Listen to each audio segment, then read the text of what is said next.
El enfrentamiento interno en Guatemala constituyó una manifestación cuya explicación es multicausal, es decir, que no es posible identificar una sola causa que explique por sí solo el conflicto a lo largo del tiempo. Aludir a causas históricas de la época más difícil que atravesó Guatemala implica abordar situaciones que se vivieron en esa época, como por ejemplo violencia económica, violencia política, discriminación étnica y religiosa, entre otras. La violencia fue usada para obligar a la población a vivir en un sistema económico en que la riqueza sobre todas las tierras se mantuvieran en las manos privilegiadas.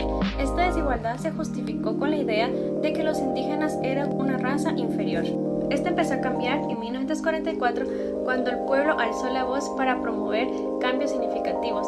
Esto con la famosa Revolución del 44, por primera vez se celebraron las elecciones libres, promoviendo nuevas instituciones, legislaciones y avances sociales que se mantienen hasta en la actualidad. Sin embargo, el gobierno en 1954 volvió a ejercer su poder.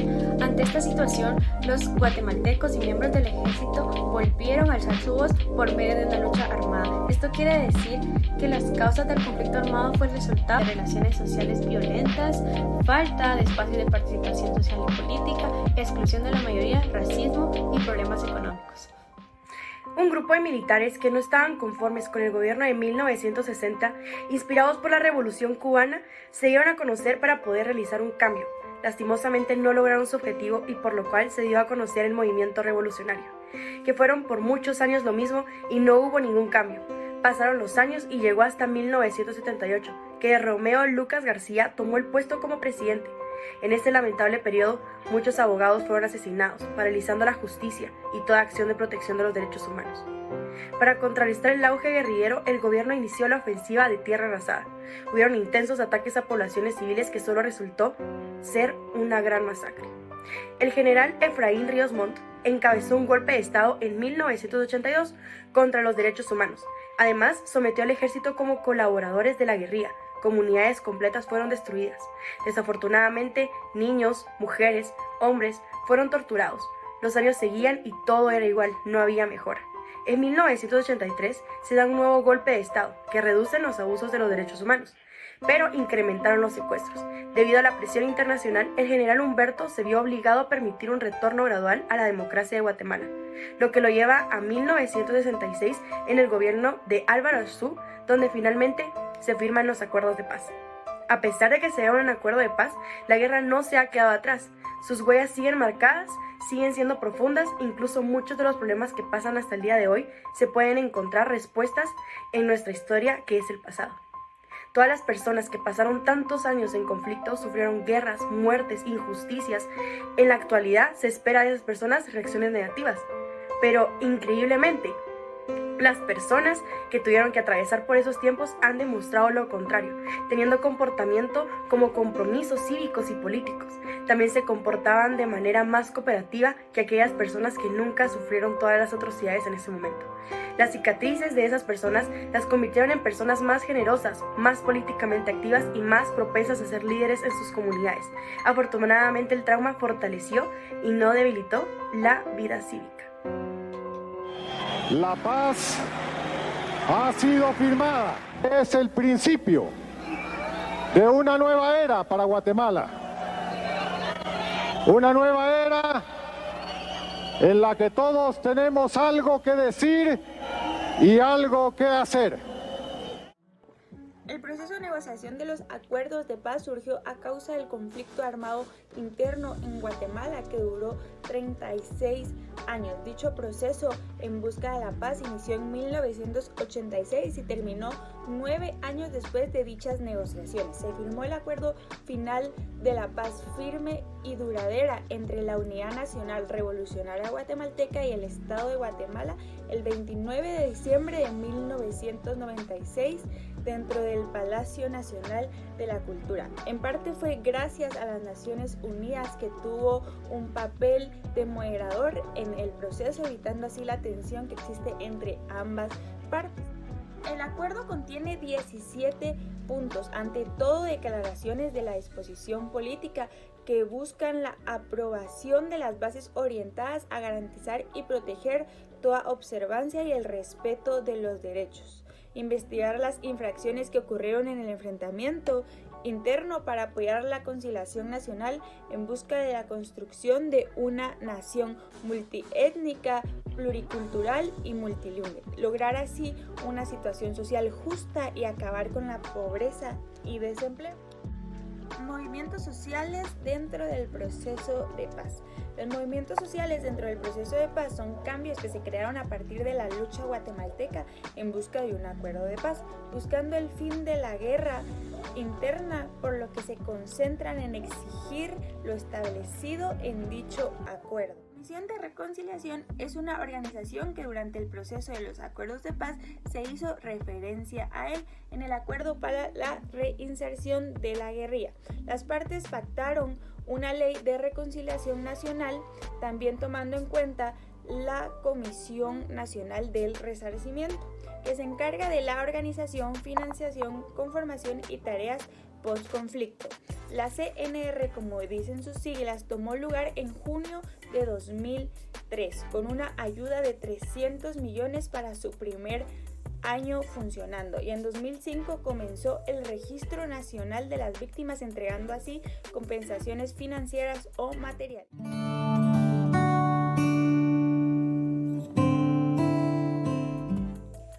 Revolucionaria Guatemalteca, también conocida como la URNG, es una organización que se desarrolló en torno de la guerra interna que se estaba viviendo en el país. Esta estaba representada por 4 guerrillas, las cuales eran las Fuerzas Armadas Rebeldes, la Organización del Pueblo en Armas, el Ejército Guerrillero de los Pobres y el Partido Guatemalteco del Trabajo. Estas organizaciones unieron sus fuerzas para poder derrocar al Estado y tomar el control del país. Sin embargo, en 1996 sus acciones se interrumpieron con la firma de la paz.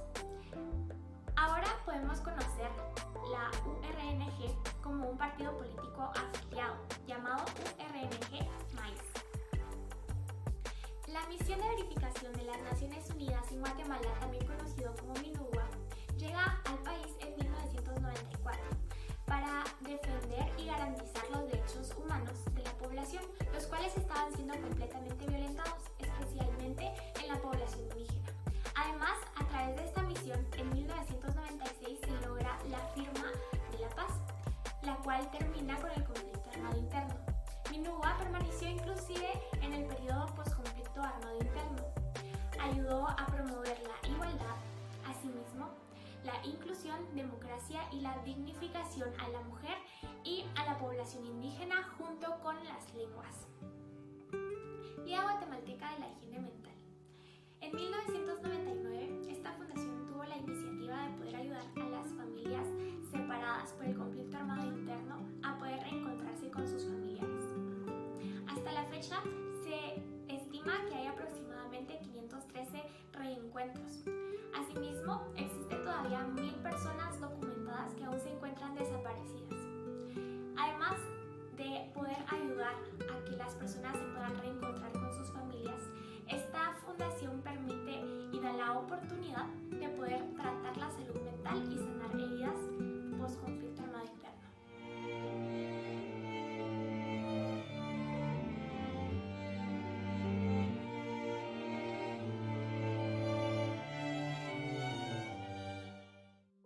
Acto de violencia.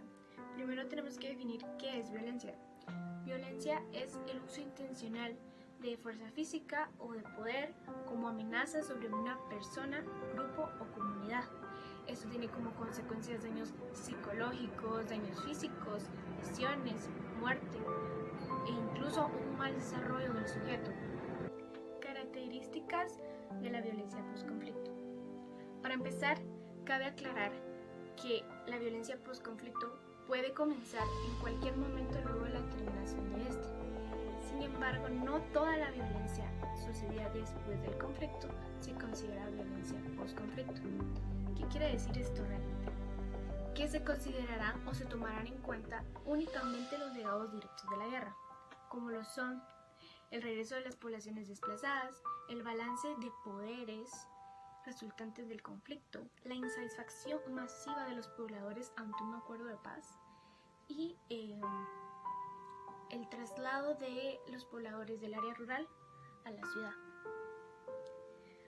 Otra característica muy importante es que Guatemala es considerado uno de los países con mayor índice de violencia post-conflicto, ya que las estadísticas marcan que en 1996 se tenía un estimado de 20 homicidios por cada 100.000 habitantes.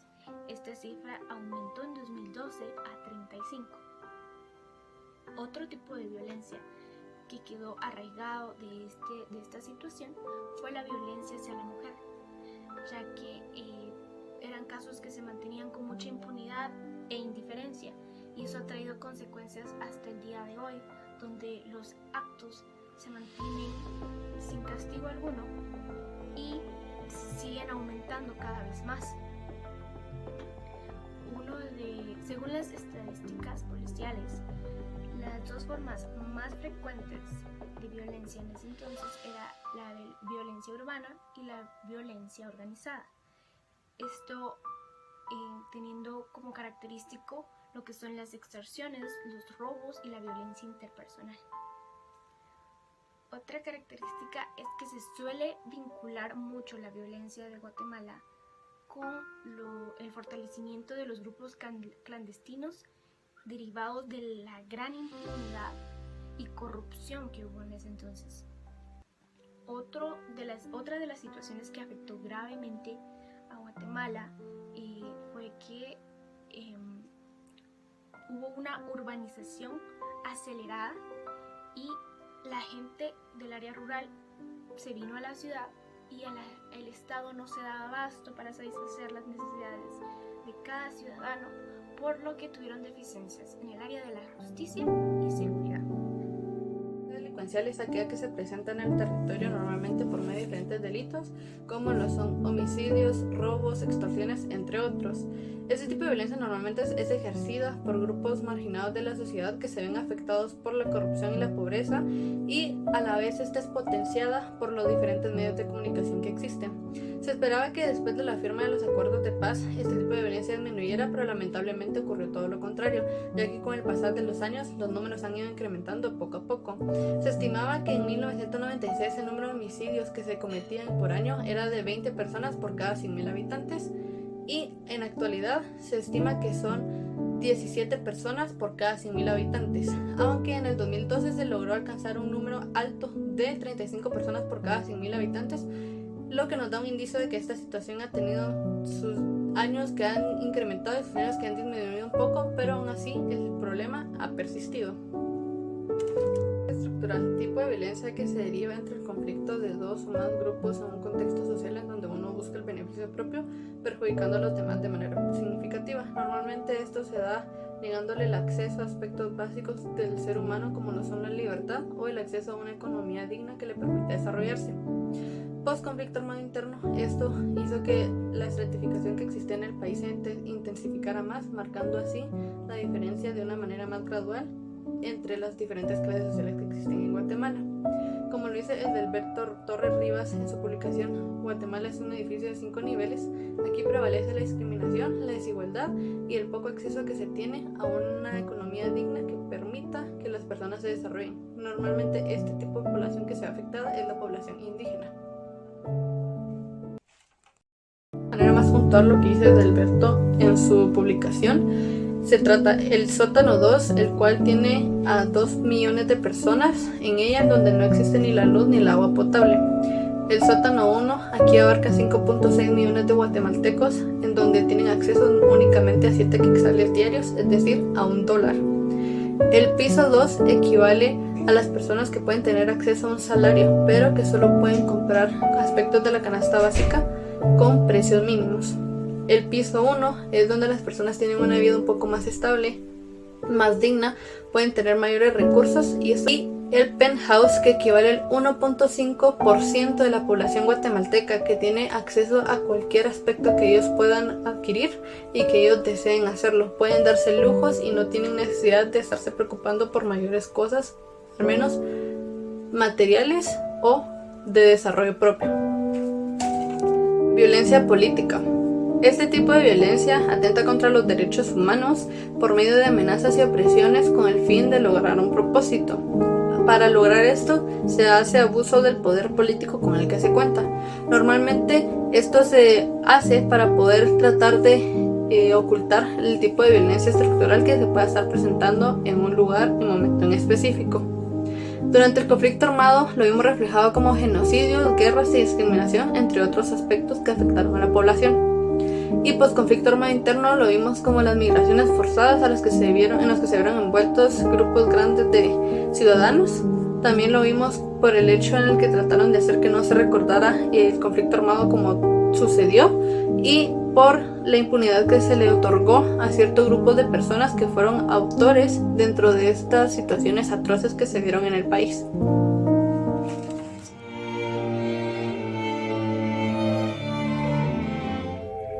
Preguntémonos cómo ha sido la violencia post-conflicto. Sabemos que luego de 36 años en guerra, el conflicto armado tuvo grandes consecuencias para la ciudad guatemalteca. La tasa de víctimas tendió a aumentar. Esto en especial en la violencia urbana y la relacionada con grupos de violencia organizada, que fueron las formas más importantes de confrontación en ese entonces.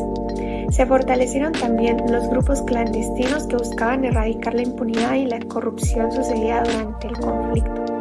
Hubo una alta proporción de homicidios por linchamiento, disputas por tierra entre campesinos, conflictos comunitarios, un elevado uso de armas que llevó a robos, a secuestros, a extorsiones, a contrabando y al narcotráfico.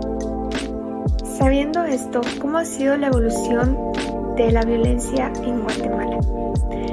Luego de los acuerdos de paz en 1996, la PDH reportó una reducción de las violaciones de los derechos humanos. Sin embargo, la violencia política continuó con el asesinato de Monseñor Gerardi en 1998, el cual refleja claramente la resistencia entre algunos sectores del Estado a revelar la verdad de los eventos ocurridos durante esta guerra civil. Guatemala es una sociedad traumatizada por la violencia. Han pasado ya casi 26 años desde la firma de los acuerdos de paz y los avances por su cumplimiento han sido mínimos, ya que aún persisten obstáculos para la ejecución de los derechos de estos pueblos indígenas, la protección de los derechos humanos, la justicia, la desigualdad, la corrupción, el crimen organizado, la violencia política y la impunidad para los autores del conflicto. Estos miembros de la élite política y militar, los grupos criminales y el sector privado han rechazado los esfuerzos contra la impunidad de este acto, ya que aún hay más de 12 casos de derechos humanos que se relacionan con el conflicto y 13 casos que aún se encuentran ante tribunales con la esperanza de que se haga justicia. Este es el caso de Ríos Montt. Durante su presidencia, más de 10.000 personas murieron solamente en los primeros 3 meses de gobernar. También se le atribuye que hubieron 10 masacres cada mes. Este fue un actor que durante mucho tiempo estuvo impune. 17 años después, la CICIG pone manos a la obra y se llevan a cabo los juicios y la sentencia por los genocidios de Ríos Montt. Pero este solo queda en arresto domiciliario, lo cual deja a la población guatemalteca destrozada, sabiendo que aún existe la impunidad. También es el caso de Lucas García, otro presidente, quien falleció en Venezuela en 2006 sin asumir las consecuencias por sus actos. En la actualidad, la corrupción sigue teniendo un gran peso en nuestra sociedad, ya que aún hay militares que evitan ser expuestos ante la justicia y los partidos políticos que negocian su permanencia en posiciones privilegiadas. Por ejemplo, Otto Pérez Molina, que aún siendo jefe de inteligencia militar y representante del ejército ante los acuerdos de paz, fue condenado por asociación ilícita, cohecho pasivo, lavado de dinero y enriquecimiento ilícito por su participación en actos criminales y otros procesos políticos corruptos.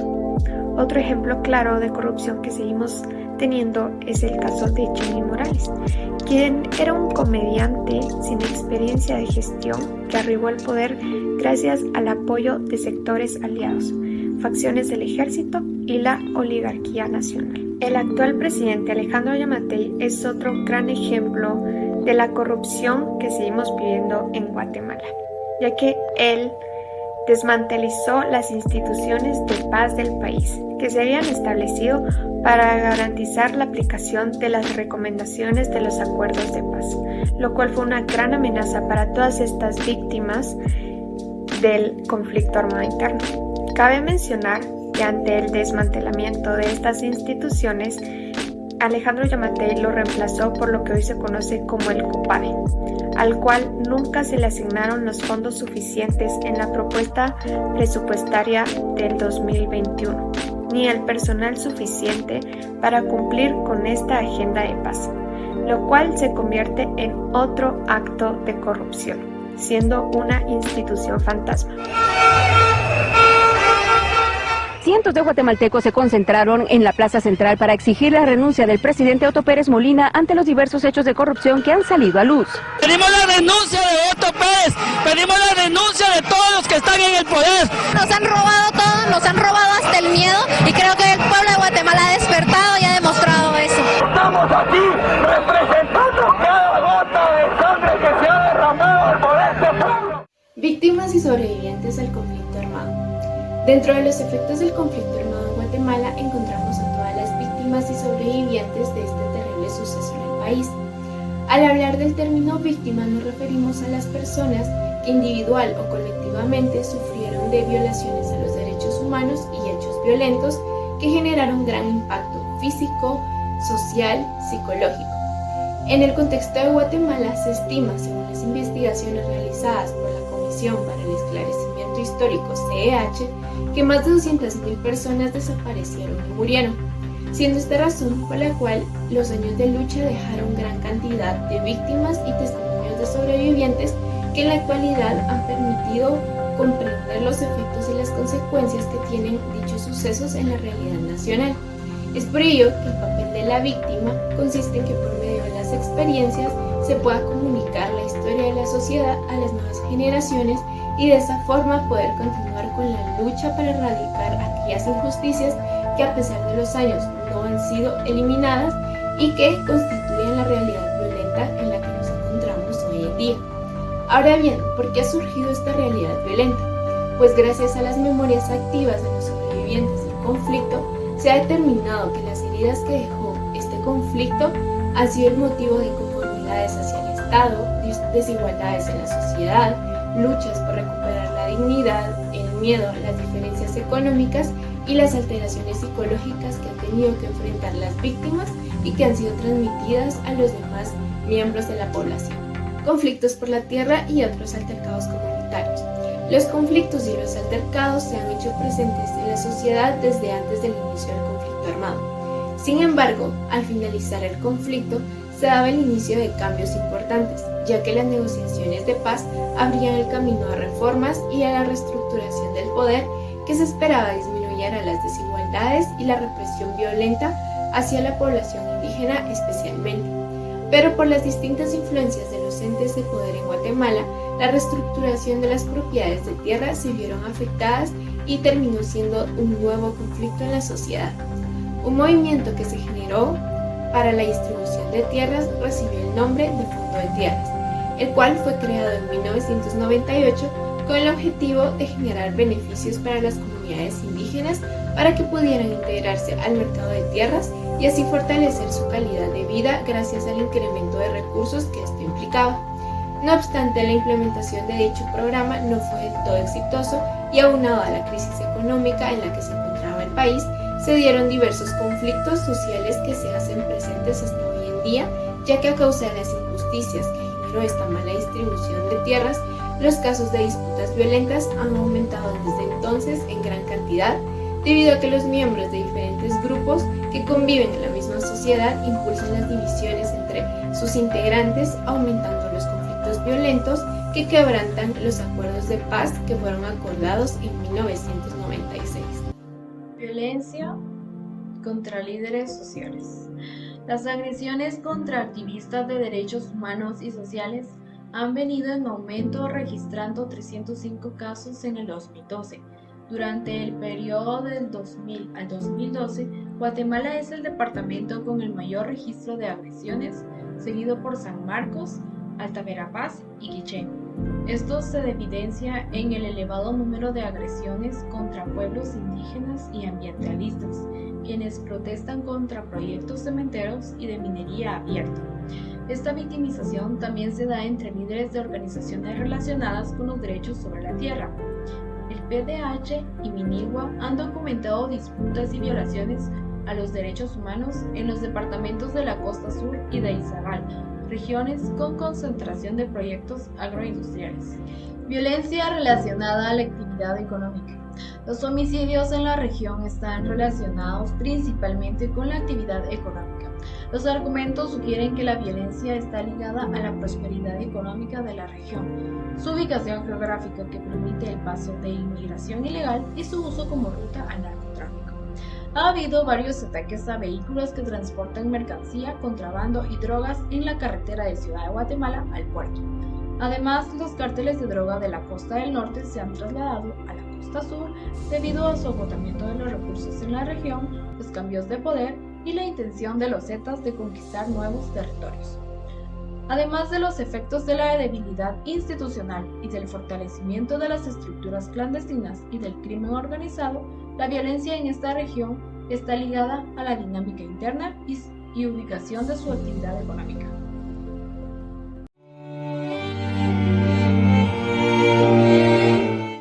Continuamos con el enfoque psicosocial relacionado al contexto postconflicto. Para conocer qué es un enfoque psicosocial, primero tenemos que empezar por qué es psicosocial. Sabemos que psico proviene de psique o alma, lo cual está relacionado con nuestras creencias, motivaciones, personalidad, comportamientos, carácter, emociones, deseos, etc. Y la palabra social alude a las relaciones que tenemos con los demás y con el entorno. Por eso cuando hablamos de psicosocial se vincula nuestro mundo interno con el externo y uno influye sobre el otro. Entonces lo psicosocial se trata del bienestar de la persona respecto al entorno en que éste vive. Un enfoque psicosocial es un abordaje que reconoce el impacto psicosocial de perjudicar las violaciones de los derechos humanos en situaciones como en la violencia. Hablaremos también de las situaciones que se presentan al terminar un conflicto, las cuales son la amenaza y el miedo, el trauma, la pérdida y el duelo, el cambio estructural social y de los roles sociales y la marginación de víctimas. Yo les voy a hablar sobre el miedo y la amenaza. Cuando hablamos de la amenaza y el miedo, hablamos de una dimensión psicológica que es el miedo y una dimensión social que es la amenaza. Pues de esto es lo que habla lo psicosocial, ya que podemos ver la vinculación entre los procesos psicológicos con los procesos sociales. Para definir el miedo podemos decir que es un proceso psíquico pasajero que nos alerta de un peligro y sí lo podemos evitar. Esto es parte de las experiencias de miedo que habíamos padecido anteriormente. Cuando hay una amenaza inmediata, hay tres formas de reaccionar ante el miedo. La primera es huir, la segunda es atacar y la tercera es someterse o desmoronarse. Sin embargo, cuando la amenaza se ha prolongado, el miedo también lo hace y podemos permanecer en un estado de alerta incluso cuando el peligro no está presente. Este miedo crónico es una característica de una sociedad que haya pasado por momentos históricos de conflicto y de zonas de guerra. A partir de esto se crea una cultura de silencio donde las personas reprimen sus sentimientos, opiniones y angustias para no agobiar a los demás y crearles inseguridades. Pero esta cultura trae consecuencias como el aislamiento del individuo con su familia y con su comunidad. El miedo crónico también tiene sus consecuencias, pues podemos ver al individuo incapaz de manejar las dificultades internas y para protegerse. Dentro de los efectos del miedo crónico está la dificultad para hablar con libertad, la baja capacidad para solucionar problemas, una mayor irritabilidad y agresividad y dificultad para reconocer si una situación es segura o peligrosa. Hablar de trauma es importante cuando abarcamos el tema del conflicto armado, ya que es algo que definitivamente le ha afectado a estas personas actualmente, ya que muchas personas siguen sin confesar o testificar acerca de lo que pasó. Definitivamente el testificar para ellos no es una opción, porque tienen miedo de que las personas tomen cierta venganza por sus confesiones y tienen miedo de perder su vida, ¿verdad? De volver a revivir este suceso. Por lo tanto, las personas tratan incluso de evitar este tema. Sin embargo, este suceso es transmitido a posteriores generaciones, a generaciones futuras. Por ejemplo, una persona que vivió el conflicto armado y ya tiene bisnietos, esta persona o esta bisabuela o bisabuelo transmite de manera verbal a sus bisnietos estos relatos. Y es la manera en que las personas se ven afectadas, o las generaciones futuras que no vivieron este conflicto se ven afectadas, porque las personas que lo vivieron se lo relatan. Ciertamente, pues estas personas tratan de evitar este tema, sin embargo no pueden. Es algo inevitable y claro, es trágico y fuerte para ellas hablar sobre esto. Sin embargo, ellas igual lo transmiten a sus generaciones futuras de una manera inconsciente. Creo que es algo, un evento demasiado fuerte para ellos, que ha cargado cierto cúmulo emocional en ellas, que definitivamente hace que si se menciona algo sobre el tema, ellos lo mencionen, aunque traten de evitarlo. Sin embargo, está como tan en su conciencia que no pueden dejarlo solo por así, y definitivamente se lo transmiten a sus generaciones futuras. Es la manera en que las generaciones futuras se ven como que sumergidas en estos sucesos sin haberlos vivido, es decir, de una manera indirecta. Ahora bien, este evento causa ciertos trastornos en las personas, como por ejemplo el estrés postraumático, donde la persona, o en este trastorno, lo que se trata de hacer es involucrar tanto lo social como lo cultural y lo político. Como bien se sabe, aquí se involucra tanto lo social, la cultura y la política, y tratar de llevarlo a una enfermedad que pueda llegar a ser tratada y por lo tanto generar un bienestar en la persona, donde se llega a abordar como la manera de como que ser expuesta a la persona a dicho evento. Existen dos acercamientos: el acercamiento directo, que se refiere a las personas que vivieron esas agresiones, tanto torturas, violaciones y muertes. Ese sería como el contacto o el acercamiento directo, y las personas que tienen un acercamiento indirecto son todas esas personas que no vivieron en ese momento o no estuvieron en esas como aldeas que fueron destruidas. Por ejemplo, las personas que vivieron en la capital, ¿verdad? Esas personas, como nos han relatado, no sufrieron ningún tipo de agresión, abuso, ataque, sino que la manera en que se vieron involucradas, primero que nada porque viven en el mismo país que las personas que sí fueron involucradas directamente, y aparte que por medio de los medios de comunicación, radios, televisiones, periódicos y prensas. En esos tiempos no existían aún redes sociales, por lo tanto ese era su medio de acercamiento hacia este conflicto. Entonces este sería un acercamiento indirecto, ya que no lo vivieron. Existe otro trastorno causado por este evento o estos eventos, que sería el trastorno de estrés agudo. Este es más que todo un valor predictivo. Se trata de evaluar a las personas que sufren un cierto trauma, más que todo instantáneo, es decir, un trauma que la persona vive el momento, y justamente en ese momento pues se le sucede los signos y síntomas que le ocurren a una persona con un estrés postraumático. Por lo tanto, existe la diferenciación, o para hacer una diferenciación entre el trastorno de estrés postraumático y el estrés agudo, podemos decir que el estrés agudo dura, o los efectos surgen en el momento, y el estrés postraumático surgen a través de los meses o años, no en el momento. Lastimosamente, la experiencia traumática no se puede desaparecer de todo en la vida de la persona. Por lo tanto, lo que se busca, o lo que buscan los psicólogos, es tratar de que la persona logre asimilar este suceso para que pueda llevar su vida más como de una manera más normal, claro, sin olvidar el sufrimiento, pero de una manera un poquito más normal, para que no le afecte tanto, y lograr pues obviamente que la persona viva su vida y pueda ya, no sé, estar en lugares no evitar lugares, no evitar conversaciones, no evitar cualquier cosa relacionada a esta, sino que pueda asimilarlo y poder vivirlo y llevar su vida más normal. Otro tema que se tiene que hablar son las pérdidas y duelos, porque como bien se sabe, en estas guerras o conflictos son inevitables, más que se juega el papel más que se juega la vida de las personas en estos eventos. pues realmente en este conflicto pues fue ordenado acabar con la vida de las personas, entonces es inevitable las muertes. Y por lo tanto pues se pierden las vidas de las personas, y las personas que sufren las pérdidas se enfrentan a duelos, y los duelos no son solo por pérdidas de seres queridos, sino que también por pérdidas de bienes materiales. Y definitivamente en el conflicto armado se vivieron pérdidas materiales, destrucción de hogares, destrucción de pertenencias, cosas que les costaron a las personas llegar a tener, ¿verdad?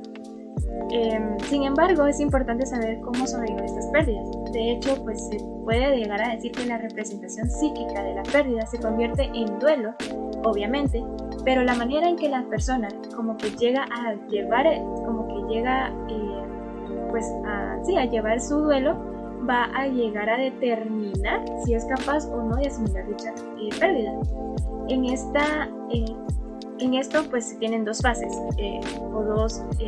fases de duelo. La primera, donde la persona reconoce la pérdida que tuvo y trata como que de aceptar la realidad de lo que está pasando, y los sentimientos que denominan son la cólera y la ira. En la segunda fase, la persona trata de sobrellevar su vida con la pérdida que se tuvo, y pues se ve que la persona trata de ver lo negativo y positivo de lo que pasó, de esa pérdida.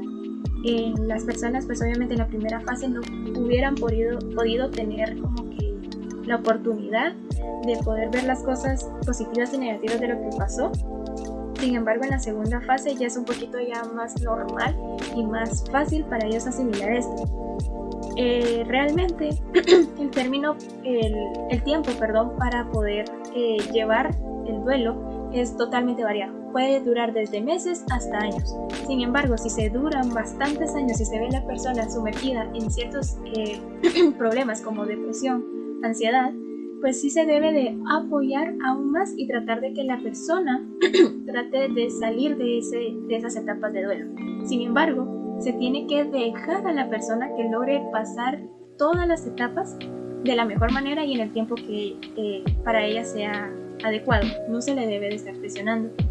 Lastimosamente, pues las pérdidas en guerras literalmente son bastante trágicas, más que todo en estos eventos, ya que realmente las personas se les es bastante difícil no poder dar de santo entierro a sus seres queridos, porque no encuentran a sus seres queridos, y también pues el trauma que ya deja, por más que todo ese miedo de poder a futuro compensar. Entonces las pérdidas y duelos y el trauma que dejan las guerras o conflictos es demasiado fuerte para todas las personas. Por lo tanto, este es un tema demasiado delicado, incluso para las personas que aún están vivas y que vivieron este acontecimiento. Por lo tanto, abordar el conflicto armado es un tema muy delicado. La siguiente situación es el cambio en la estructura social y en los roles sociales. Debemos entender que el miedo destruye las redes sociales de las personas, entorpeciendo su comunicación y la comprensión entre comunidades. En cuanto a sus acciones, la gente deja de participar en las actividades comunales y se aleja del grupo, provocando aislamiento social, y así el diálogo se hace aún más difícil. Los conflictos violentos modifican la estructura social por varios motivos. Algunos de ellos son por los cambios de los roles sociales entre las comunidades y por el desplazamiento masivo de las personas a otras áreas del país. En lo referente a los roles sociales, dentro del conflicto armado se puede observar que las personas contraen nuevos roles y pierden algunos antiguos. Un ejemplo de esto fueron las mujeres, ya que tuvieron que ejercer roles a los que no estaban acostumbradas, y los hombres tuvieron que modificar sus conductas y adaptarse a las necesarias para encasillarse como soldados. Además, diversos niños y niñas tuvieron experiencias traumáticas que los hicieron modificar sus roles y adaptarse a las nuevas que se les imponían. La última situación es la marginación de las víctimas. Sabemos que en el conflicto armado, los sectores marginados fueron las áreas rurales del país, constituyendo así que la mayoría de las víctimas fueran indígenas y personas de escasos recursos que vivían en los distintos departamentos del país. La marginación amenaza particularmente a las víctimas directas del conflicto, ya que las hace débiles y vulnerables por medio de la propagación del miedo. Esto trajo como consecuencia la violación de los derechos humanos y el uso de la fuerza física por parte de las figuras de autoridad. Durante el conflicto armado, se estima que 1.5 millones de personas fueron desplazadas internamente, y más de 150.000 guatemaltecos huyeron a México. Sin embargo, después del conflicto armado, se creó el Acuerdo de Reasentamiento, el cual buscaba la reincorporación de los grupos que habían sido marginados social, económica y políticamente. Además, para disminuir esta brecha que existía de la marginación, aún después de la reinserción, el Estado se comprometió a promover la devolución de las tierras a sus titulares originales. Sin embargo, en 2016, el Defensor de los Derechos Humanos y la Oficina del Alto Comisionado de las Naciones Unidas elaboraron un informe, en el cual se estimaba que el Estado había entregado muy pocas tierras a las personas y que no había logrado cumplir lo que prometió en el Acuerdo del Reasentamiento. No, el mismo día que él ya no vino aquí, el 23 de febrero, fue cuando yo lo esperé en esa ventana toda la noche y él ya no vino.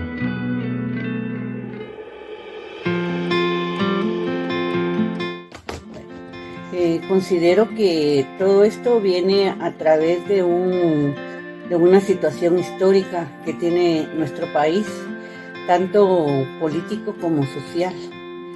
Como por ejemplo, tengo conocimientos, ¿verdad?, de que desde que se ha venido la conquista de los españoles, desde la emancipación de 1981, ¿verdad?, que eso ha venido a causar ciertas, como dijera yo, causas o problemas, ¿verdad?, porque ha habido una marginación, tanto para los pobres, tanto para las personas indígenas como las personas no indígenas, ¿verdad? Entonces, eso ha hecho que ha habido un estigma colonial, ¿verdad?, de las relaciones tanto económicas, culturales, religiosas, si le podemos llamar también, ¿verdad?, sociales, étnicas, sobre todo va como dirigido, más históricamente va dirigido hacia el indígena, ¿verdad?, que no ha sido tomado en cuenta, sino ha habido mucha marginación. Por eso considero que desde ahí viene la inconformidad, ¿verdad?, de todos los sectores, donde consideramos que Guatemala no ha tenido una democracia, históricamente no la ha tenido. Bueno, realmente en lo personal, para mí es discriminatorio, ¿verdad?, porque pienso que en estos casos quienes participaron ha sido tanto la parte del ejército, como grupos que se conformaron, grupos guerrilleros, ¿verdad?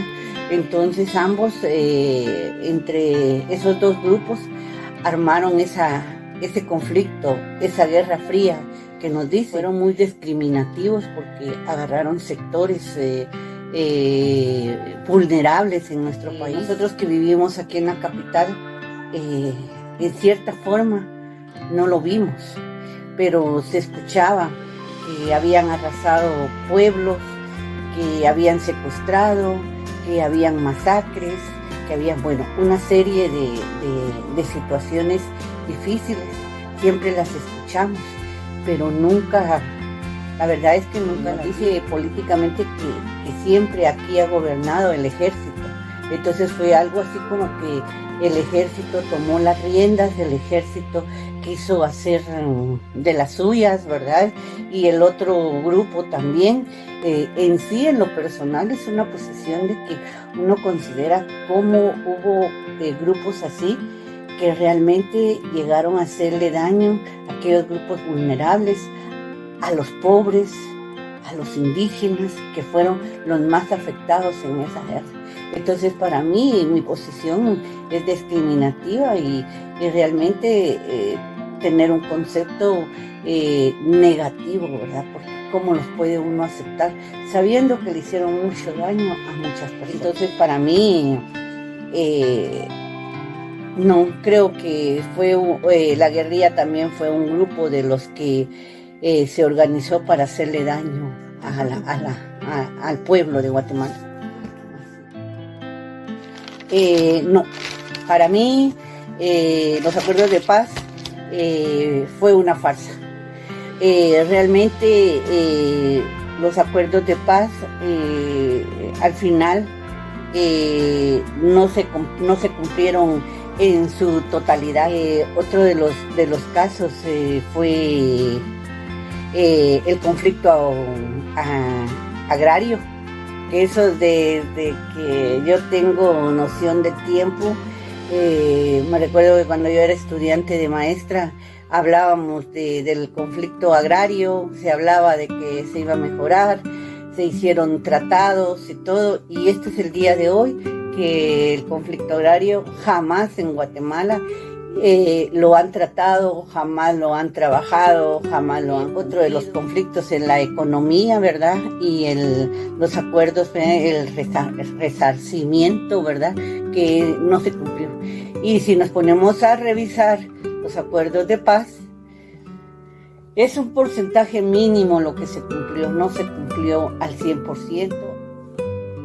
Sigue la desigualdad social, sigue la economía, la exclusión política para todos, y en la cultura también, los derechos humanos. Los pueblos indígenas siguen sufriendo porque siguen siendo marginados, ¿verdad? Vamos a llegar a la situación política, social, religiosa, cultural, económica, que Guatemala hasta el momento, hasta el día de hoy, no ha superado esta situación. De hecho, sí lo hay. Habían 200,000 muertos, había gente que habían desaparecidos, como unos 45,000 explicaban, ¿verdad? En los acuerdos de paz, unos 100,000 desplazados, tierras arrasadas, indígenas que tuvieron que irse pues del país y la gente tuvo que regresar. Ahora en nuestro tiempo estamos escuchando, ¿verdad?, que en la corte están sentenciando militares que hicieron casos donde hubo violación de los derechos de los pueblos indígenas, y hasta ahora los están acusando, hasta ahora los están juzgando, hasta ahorita están tratando de sentenciarlos. Hemos visto, ¿verdad?, en lugares como, por lo menos podría hablar la parte de Alta Verapaz, Baja Verapaz, donde se veía en una oportunidad, en unos 2 años atrás o 3, donde llevaban una cantidad de cajas mortuorias, donde habían encontrado, donde estuvieron las masacres, sacaron a sus seres queridos, los llevaron a enterrar. Toda la gente sigue sufriendo. A veces se escucha, ¿verdad?, cuando dice la gente indígena, sí, en los años que vivimos, el conflicto armado. Eso es un seguimiento, porque la gente no ha olvidado todo lo que sufrió, sus seres desaparecidos, las masacres. Hay gente que vive y que sufrió masacres, que vivieron violaciones. Tal vez no ya tal vez no están siendo perseguidos por la guerrilla, por el ejército, pero psicológicamente ellos sí siguen siendo perseguidos por todo lo que vivieron y sufrieron.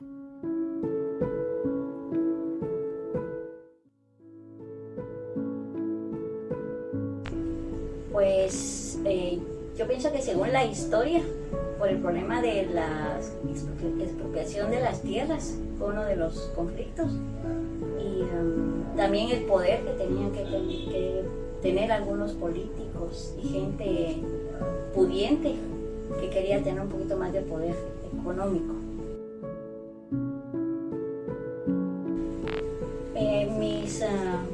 Mi postura es que en un principio todos los líderes tenían las mejores posturas y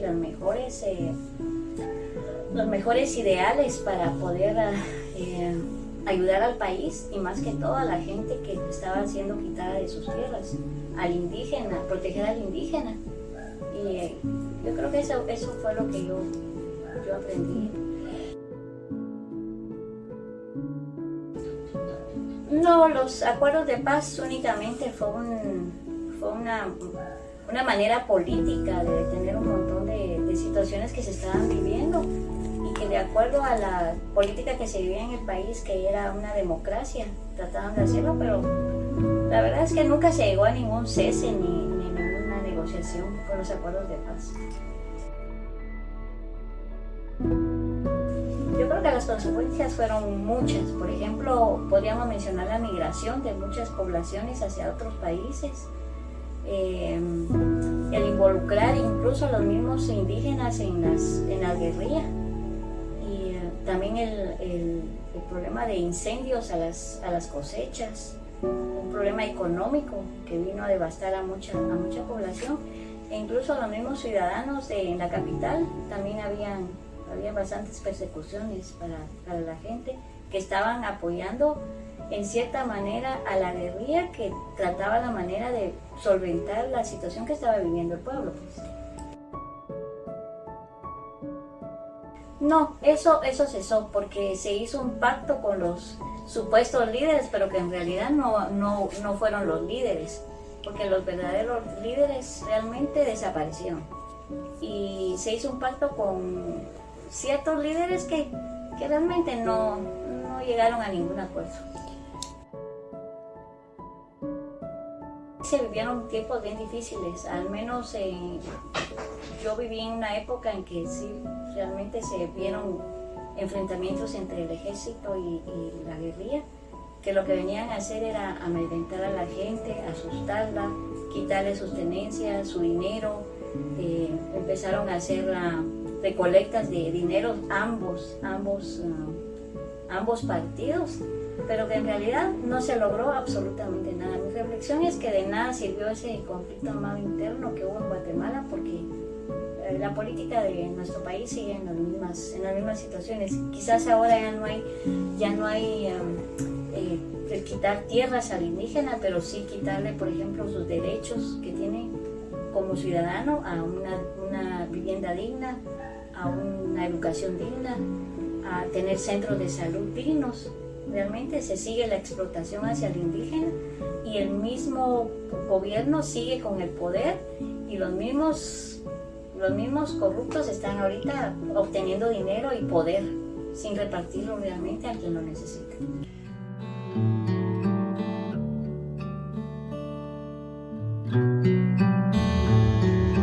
El conflicto creo que se dio por diferencias sociales entre el gobierno y los pueblos indígenas.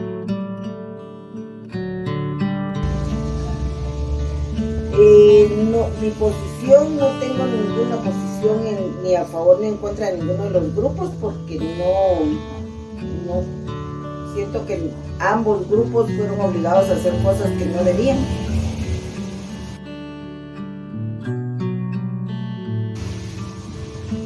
No creo que hayan culminado con la guerra, más creo que fue disfrazada la guerra, y aún seguimos con los mismos conflictos.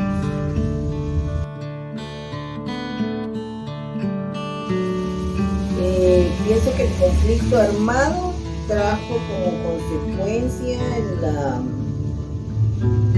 las pérdidas humanas, pérdidas económicas, desempleo. Durante el conflicto armado tampoco éramos muy apoyados por los países, por lo mismo estar en guerra.